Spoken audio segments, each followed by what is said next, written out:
तो जब से इजराइल और ईरान के बीच जंग की शुरुआत हुई है, तब से इंडिया का टेंशन बढ़ना शुरू हो गया है, क्योंकि देखा जाए तो ईरान दुनिया भर में कच्चे तेलों को सबसे ज्यादा निर्यातक देश है। और अब यह खबर निकल कर आ रही है, इजराइल और ईरान जंग की वजह से इंडियन ऑयल सिक्योरिटी के ऊपर एक बहुत बड़ा खतरा मंडरा रहा है। तो दोस्तों, जरा आप सोचिए, अगर भारत से 3000 किलोमीटर दूर स्थित अरब देश ईरान और इजराइल के बीच चल रही जंग और भी ज्यादा भयंकर मोड़ ले लेता है, तो इससे भारत पर क्या असर पड़ने वाला। अब आपके मन में यही चल रहा होगा कि इससे भारत के ऊपर कोई असर नहीं पड़ेगा, लेकिन देखा जाए तो असल में मिडिल ईस्ट में चल रहे इस जंग की वजह से भारत की सुरक्षा और इकोनॉमी दोनों पर गहरी संकट पड़ सकती है। और जब से इसके बारे में ईरान को मालूम पड़ा है कि हमारे और इजराइल के बीच शुरू हुई जंग की वजह से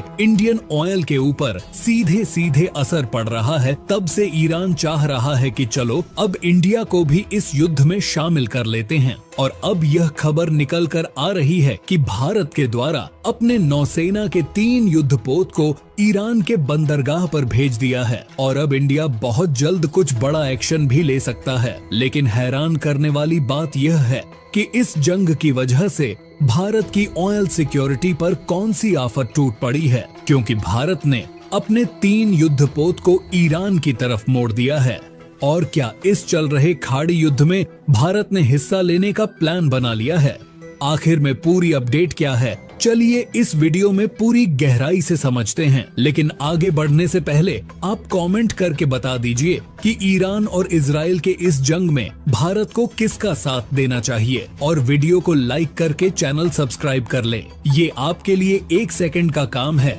लेकिन हमारे लिए बहुत बड़ी उपलब्धि है। दरअसल पिछले 1 साल से इजराइल मिडिल ईस्ट में फिलिस्तीन के खिलाफ जंग लड़ रहा है और इसी बीच ईरान के द्वारा गाजा से लेकर लेबनान की उग्रवादी संगठन को ट्रक भर भर कर हथियार की सप्लाई कर रहा था और ईरान इस जंग का एक हिस्सा बना हुआ था। उसके बाद 1 अक्टूबर की रात को ईरान के द्वारा अचानक इजराइल के ऊपर लगभग 180 बैलिस्टिक मिसाइल से हमला कर देता है और इसमें से ज्यादातर मिसाइल को इजराइल के द्वारा हवा में ही डिस्ट्रॉय कर दिया जाता है। उसके बाद इस हमले की वजह से इजराइल गुस्से से आग बबूला हो जाता है और ईरान के ऊपर जवाबी कार्रवाई के लिए प्लान तैयार करने लगता है। लेकिन इसी बीच यह खबर निकल कर आने लगती है कि ईरान के द्वारा भारत को भी इस जंग में घसीटने की कोशिश की जा रही है और इस तरह की स्थिति को देखते हुए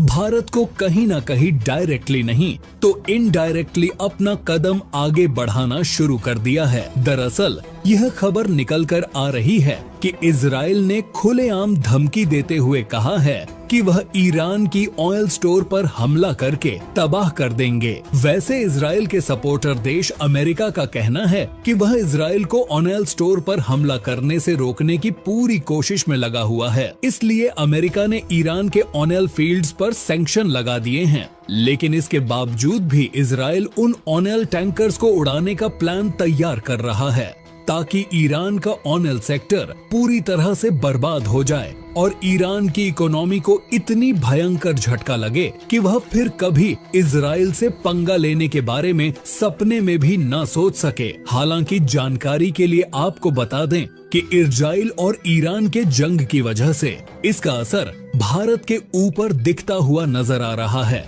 और देखा जाए तो अभी के टाइम में भारत रिफाइंड पेट्रोलियम प्रोडक्ट के मामले में सबसे बड़े निर्यातक में से एक है। हालांकि जब से रूस और यूक्रेन के बीच जंग शुरू हुआ है, तब से भारत के द्वारा ज्यादातर कच्चे तेल सिर्फ रूस से ही खरीद रहा है। लेकिन रूस के अलावा भी भारत के द्वारा ईरान और कुछ अन्य खाड़ी देशों से भी कच्चा तेल खरीदा जाता है। और हैरान करने वाली बात यह है कि अगर ईरान की ऑयल फैसिलिटी पर हमला होता है तो इसका सीधा सीधा असर भारत के आयात और निर्यात पर पड़ेगा, क्योंकि देखा जाए तो भारत कच्चे तेल से पेट्रोल और डीजल को निकालकर न सिर्फ अपनी जरूरतों को पूरा करता है बल्कि कई पड़ोसी देशों को भी सस्ते कीमत पर डीजल और पेट्रोल की सप्लाई करता है। दोस्तों, डिफेंस एक्सपोर्ट्स का कहना है कि यदि इजराइल के द्वारा ईरान की ऑयल टैंकर्स को तबाह कर दिया जाता है तो वैश्विक मार्केट में क्रूड ऑयल की कीमत काफी ज्यादा बढ़ जाएगी। उसके बाद मजबूर होकर भारत को महंगे दामों में क्रूड ऑयल खरीदना पड़ेगा और इसकी वजह से भारत का ट्रांसपोर्टेशन पूरी तरह से डिस्टर्ब हो जाएगा। और साथ ही साथ देखा जाए तो भारत का जो तेल रिफाइनरी बिजनेस है उसके लिए भी एक नई मुसीबत पैदा हो जाएगी। वैसे तो अभी के टाइम में भारत के द्वारा रूस से काफी सस्ते कीमत पर कच्चे तेल को खरीदा जा रहा है, लेकिन दोस्तों भारत पूरी तरह से रूस के ऊपर निर्भर नहीं है। और जानकारी के लिए आपको बता दें कि जब ग्लोबल मार्केट में क्रूड ऑयल की कीमत बढ़ेगी तो रूस भी इसकी कीमत बढ़ाने में कोई कसर नहीं छोड़ेगा। कच्चे तेल की कीमत बढ़ने से सिर्फ भारत के पेट्रोलियम इंडस्ट्री पर ही असर नहीं पड़ेगा, बल्कि फूड प्रोडक्ट पर भी असर देखने को मिलेगा, क्योंकि यदि पेट्रोल डीजल की कीमत बढ़ जाती है तो इसकी वजह से ट्रांसपोर्टेशन कॉस्ट भी बढ़ जाएगी, जिससे हर चीज का कीमत बढ़ जाएगा। यानी कि दोस्तों, यहाँ पर साफ साफ समझने वाली बात यह है कि अगर इजराइल के द्वारा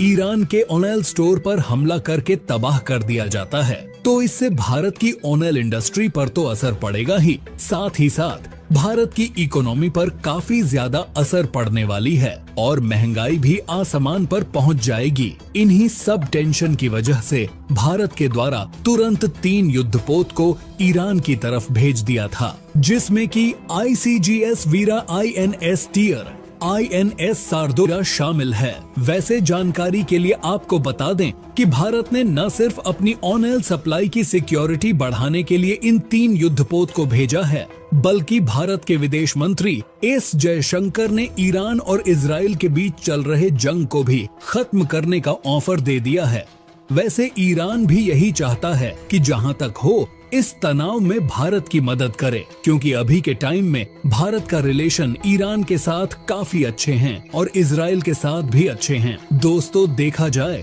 तो ईरान दुनिया का एक बहुत बड़ा क्रूड ऑयल सप्लायर देश है और ईरान की इकोनॉमी को बूस्ट करने में सबसे बड़ा हिस्सा क्रूड ऑयल के निर्यात से ही होता है। और ऐसे में अगर इजराइल के द्वारा ईरान के तेल इंफ्रास्ट्रक्चर को बर्बाद करने में कामयाबी हासिल करता है तो इससे अमेरिका को काफी ज्यादा फायदा होने वाला है, क्योंकि अमेरिका में भी थोड़ा बहुत क्रूड ऑयल का प्रोडक्शन होता है और अमेरिका के द्वारा हमेशा से ही क्रूड ऑयल और पेट्रोल डीजल के दामों को बढ़ाकर कमाई की जा रही है। वही अमेरिका के मुकाबले ईरान के द्वारा काफी सस्ते दामों में कच्चे तेल को दे दिया जाता है और जब ईरान के द्वारा इजराइल के ऊपर मिसाइल दागी तो अमेरिका को अब मौका मिला गया। इसके बाद अमेरिका के द्वारा ईरान के ऑयल एक्सपोर्ट पर कई सैंक्शंस लगा दिया जाता है और इन सैंक्शंस की चपेट में भारत भी आ गया। उसके बाद से भारत ईरान से क्रूड ऑयल नहीं खरीद पा रहा है, जिसकी वजह से भारत की इकोनॉमी पर काफी ज्यादा असर देखने को मिला है,